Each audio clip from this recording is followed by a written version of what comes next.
Coming up on Fulton Today, the top fire official in the county and in Atlanta talk annexation and fire safety. We'll explain. And juvenile court's chess program gets a financial boost to help keep teens out of trouble. Fulton Today is next. From the Government Center in downtown Atlanta, you're watching Fulton Today with Shania Chavis. Welcome to Fulton Today, everybody. I'm Shania Chavis. The Fulton County Fire Chief meets one-on-one with Atlanta's Fire Chief to discuss emergency response times in areas annexed by the city but serviced by the county. FGTV's Priscilla Ortega has the story. Shania, the fire chiefs were joined by a county commissioner and an Atlanta City Council member. When it was over, they agreed to all work closer together on these safety issues that involve two separate jurisdictions. With the shaking of hands, Fulton Fire Chief Larry Few and Atlanta Fire Chief Kelvin Cochran decided to better communicate about the service Fulton County has been providing to Atlanta residents. It was good to come to the table to just explore other options and issues, and I look forward to working with the City of Atlanta and its fire chief. Since 2011, Fulton's first responders have been covering areas in the Midwest Cascade Road community. That area was annexed into the city of Atlanta. However, Atlanta officials found it more cost-effective and safer in terms of response times for the nearby Fulton County station to provide service to that area. Atlanta pays the county $250,000 a year for the fire service. It could cost the city an estimated $1.4 million a year for its own fire personnel and $4 million to build a station in that community. While the two jurisdictions agreed on the service, there was some recent disagreement on response times in the area served. Our average response time, when you talk about covering over 106 square miles in unincorporated Fulton County, this includes the annexed areas too. It rests right now at 5 minutes and 58 seconds, so clearly I am getting on the calls in under the 5-minute mark on some of them. So this is very, very good for us. However, it was two 911 calls in particular by an Atlanta council member that caused the city some concern. The calls dated back to last December and one in 2012. I was glad to know that the number of calls in question only was 2. While the goal for response times is 4 minutes, 911 calls are dispatched according to their priority level. The group agreed to meet again to further the conversation about safety. Of course, we'll keep you posted to any updates. In South Fulton, Priscilla Ortega for FGTV. Thank you very much, Priscilla. Meanwhile, if you notice a little discoloration in your water over the next month or so, don't worry, it is only a test. The fire department will be inspecting its water mains by flushing fire hydrants in some parts of South Fulton. The department is required to locate all city water valves and to make sure the hydrants are working properly. These types of inspections are important because we want to make sure that all fire hydrants are in good working condition. It also helps us out with familiarization of the locations of fire hydrants, and that is necessary in the event of a fire anywhere in South Fulton County. The fire department also offers this advice if you have discoloration of your water during the test. What they should do to alleviate this problem is to turn on all of the faucets in your home until the discoloration disappears. Now, these inspections are conducted twice a year in April and in October. Early voting starts next week for the May 20th primary election. During their last meeting, members of the Board of Elections were briefed on precinct cards, early voting locations, and poll worker training. Voters will be able to cast their ballots at 7 locations from April 28th through May 3rd. The number of polling locations will expand to 19 locations from May 5th through May 16th. Now, if you vote by absentee ballot, there's some important information you need to remember. When you fill out an absentee ballot application, what you need to remember to do is make sure to put the election date on there. Choose a party. If you decide against voting in the Democratic or Republican primary, you'll get a nonpartisan ballot in the mail. You also want to make sure you sign that application. You can download the application at our website, fultonelections.com, and just make sure you complete all the boxes on there. Otherwise, we'll have to send you a letter that either asks for further information. Election officials started training poll workers and testing the equipment at the Elections Preparation Center. We'll be deploying on about 2,600 voting machines. Our poll workers are first line of defense in terms of working with the actual voters. We're actually going through now training poll workers. They conduct an online training and followed by a hands-on portion where they actually get practical experience operating the equipment and encountering all the issues that they could potentially encounter in a polling place on election day. If you'd like more information on absentee ballots, voting locations, and times, call the Registration and Elections Office or log on to their website. Stay tuned to FGTV on Election Day. We will have live coverage all throughout the day and evening. So just what does it take to keep the largest county in the state fiscally sound? Well, that was the focus for students attending the second class of this year's Fulton County Citizens University. The finance department briefed students on the different functions of the finance department. Okay, we have the accounting division, we have the budget office, and that's the office that I'm a part of. We have investment, which is our treasury office. That's who receives all the funds that come into the county. We have employee benefits. Next up was representatives from the tax assessor's office. They explained the importance of appraisals and property values. Each city gets a consolidation sheet that shows what their values are in their city. Information FCCU students found invaluable. All of the things that are going on in Fulton County, this is my opportunity to voice and to be heard by the people who are in power to do something about it. And if they don't, they know where to direct me. I love it. And I love the opportunity to learn more about the county that I live in. Very informative, and I think every citizen should be in this class. It's just to learn and understand. It really helps you to gain more of an appreciation for what they do here, they being the employees of the county government, and our role as citizens in terms of helping to make the county better. Next week, it's all about health and wellness. Teens who have found themselves in unfortunate legal situations in juvenile court are now learning how to make smart moves in chess and in life. FGTV's Jolene Butts-Freeman introduces us to this grant-funded program that may just save young lives. The Atlanta chapter of the National Awesome Foundation awards a $1,000 grant to Juvenile Court's Smart Moves Chess Club and Mentoring Program. This is our inaugural grant. It's the first award that we've given, and I think it's a great cause. I was really impressed by it. Juvenile Court sees about 50 teens a week on charges ranging from gang activity to runaways. These chess games can sometimes turn into conversations about what happens in life.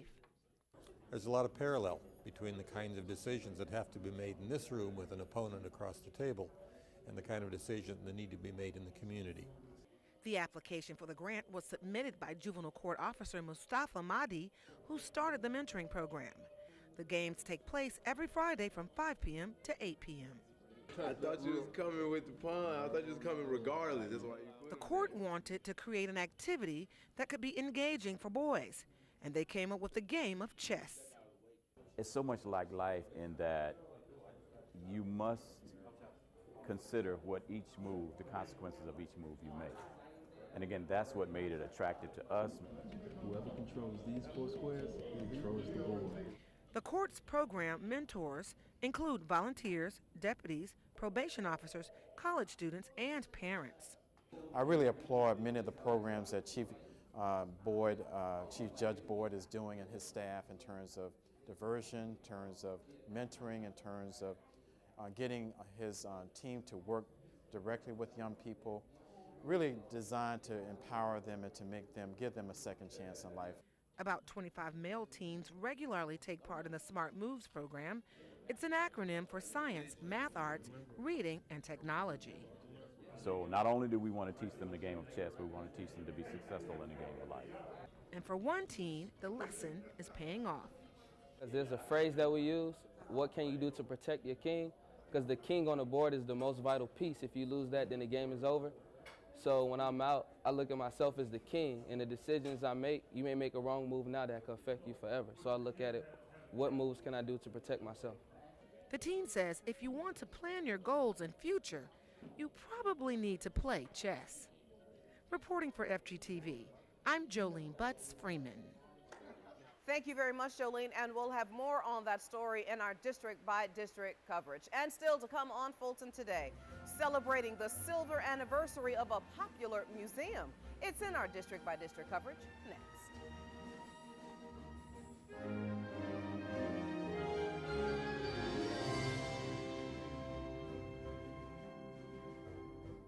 You're watching Fulton Today. The community celebrates the 50th anniversary of an Atlanta treasure with the help of a county commissioner, and voters get details on their new precincts before early voting begins. Here's this week's district-by-district coverage. Chairman John Eves joins the juvenile court chief judge for the official awarding of a grant to help teens learn to play chess. As we shared earlier in the show, the Awesome Foundation has given $1,000 for the Juvenile Court SMART program that helps kids make smart moves in chess and in life. Each Friday, teens visit the court building to learn the core principles of the game and at the same time learn discipline and strategy. I talked with one of the students who's in the juvenile court system here, and he said that he looks at protecting the king from a strategic standpoint in terms of where he operates with people in his neighborhood, his peer group, how he protects what's important to him. And oftentimes people think about that in a negative way, but he's thinking about it in a positive way. The Awesome Foundation is an international philanthropic organization devoted to forwarding the interest of awesomeness in the universe. Each month, the Awesome Foundation Atlanta will award a no-strings-attached grant of $1,000 to a project they deem awesome. District 5 residents get important information about the upcoming voting season. Voter education workers from the county's Registration and Elections Department stopped by the Darnell Senior Multipurpose Facility to make a presentation to the longtime voters. The seniors got firsthand information on everything from early voting dates to polling locations. A lot of them are unaware of the details of the different district maps that are out and the lines that have been redrawn. So we want to make sure that they understand what's happened, if there are changes as far as their polling places or anything like that has affected them. Dr. King said on one occasion that there is nothing in all the world like freedom. It's worth living for, it's worth dying for. Well, he did die for it, and many others, for our right to vote. We show our gratitude, not so much by monuments, but how much we learn about how to vote. Registration and elections workers have been making several informational presentations all over the county. Again, early voting starts next week for the May 20th primary election. District 6 Commissioner Joan Garner joins the celebration for the anniversary of the Hammonds House. The Hammonds House Museum is the former residence of the late Dr. Otis Thrash Hammonds, a prominent Atlanta physician who was passionate about arts. Commissioner Garner is getting an up-close look at the artifacts and exhibits and will show viewers her tour of the museum on her show, The District, later this month. Art and culture really chronicle our lives. It talks about, it shows you the past, the present, and where we're going in the future. And that is important to all of us, no matter who you are. Art is important. There are a number of anniversary events planned this week at the Hammonds House Museum. Additionally, the museum offers a year-round calendar of fine art exhibitions and cultural programming. And finally, District 7 Commissioner William Bill Edwards announces the date for the next quarterly listening session. On May 22nd at 7 p.m., South Fulton residents can come face-to-face with county officials to express their concern about any topic. The meeting will be held at the South Fulton Service Center on Stonewall Tell Road in College Park. We've been doing the listening sessions for many years. It's an absolute good vehicle for conversation, feedback between me and the constituents of District 7. So it has been one that has been of great importance to us. During the listening session last quarter, residents were concerned about the South Fulton cityhood legislation. The commissioner fully expects residents to ask questions this time about any potential annexations. Now you can catch more of your commissioners all this week with a rebroadcast of the Board of Commissioners meeting right here on FGTV. And when we come back, raising awareness about protecting yourself against HIV and AIDS.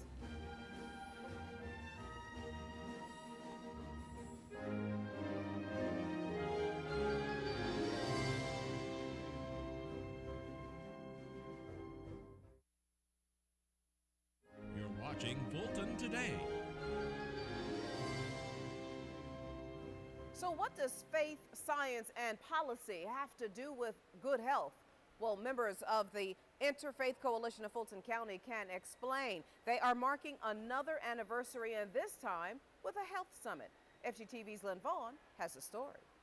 Health screenings, healthy eating habits, and physical activity. Those are the topics the Interfaith Coalition of Fulton County will discuss with religious leaders from many denominations at its upcoming summit. We need to have the faith leaders at the table listening to our chronic disease prevention messages so they can take back the message to their congregations. Like last year, the ultimate goal of the summit is to bring a collective voice for chronic disease prevention. The summit will focus on heart and lung diseases as well as diabetes. Other helpful advice, like how to properly read food labels, will also be presented. The hope is to then have those religious leaders spread the word to their congregations as they did after last year's summit. When a normal person convenes a meeting, there are hardly 50, 60 people coming in. But when the pastors and the priests call for a congregation, thousands show up. This summit will mark the second anniversary of the coalition. It will take place on April 28th from 10 a.m. to 4 p.m. at the Hindu Temple of Atlanta. Reporting for FGTV, I'm Lynn Vaughn. Thank you very much. Meanwhile, this month, the nation is calling its attention to sexually transmitted diseases. For STD Awareness Month, doctors and organizations are emphasizing prevention like condom use. The Centers for Disease Control says there are nearly 20 million new STD cases in the U.S. each year. That costs nearly $16 billion in medical costs. Dr. Daniel Van der Ende, who oversees the Communicable Disease Branch in Fulton County, says we have one of the highest rates of HIV in the country. Other common diseases include syphilis, gonorrhea, and chlamydia. Anyone with an STD or thinks they have an STD or wants screening for an STD because they have a new partner or multiple partners can come to one of our clinics, Aldridge Health Center, College Park, or Adamsville, and they can walk in and have an STD screen by one of our clinicians. For more information on screening and prevention, visit this website on your screen. And Cooperative Extension has several tips to help you celebrate Earth Day and National Garden Month. Gardening promotes healthy eating habits and nutrition, and this is the ideal time of year to start planting. Cooperative Extension has more than 50 garden beds at the North Fulton Service Center. The community is encouraged to sign up to use these gardens for a small fee. This country was built on agriculture. We need to go back and start exposing our families and kids to the gardening that is so essential for us to live. For more information on the gardens, you can call Cooperative Extension's North Office at 404-613-7670. And when we come back, honoring the lives of Dr. Martin Luther King Jr. and his wife through dance. Stay with us.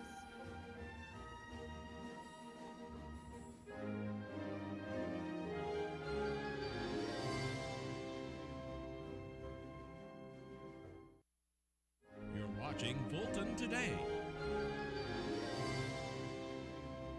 A dance theater experience hits the stage to honor Dr. Martin Luther King and his wife, Coretta. The performance, titled King and Coretta, will feature dancers, live music, and a singer.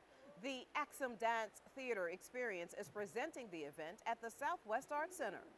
They'll hear music of that time period. They will see amazing dancing, and they'll see a wonderful pianist and some amazing artists on stage that night. And it happens to be Coretta's birthday. You'll catch the performance Sunday, April 27th at 4 p.m. For more information, you can go to the Southwest Arts Center ticket box or go to brownpapertickets.com. And finally, from the control room to the studio, young people get a behind-the-scenes look at FGTV. Students attending Camp Truett's 4-H program toured the Government Center and stopped by our television studio. I think it's very important for our young people to learn how the government works and learn about different career options for them as well. From the audio board in the control room to the teleprompter in the studio. And they're also very good at reading. They even got a chance to anchor a program. Time for us to go. See you later. Camp Truett's 4-H program is open to children ages 9 to 19. You can get more information about the program by calling 404-332-2400.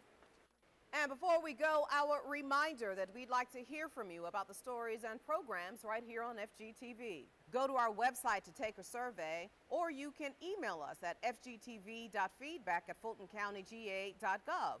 You can also follow us on twitter.com/FGTV, find us on Facebook, and watch us on YouTube.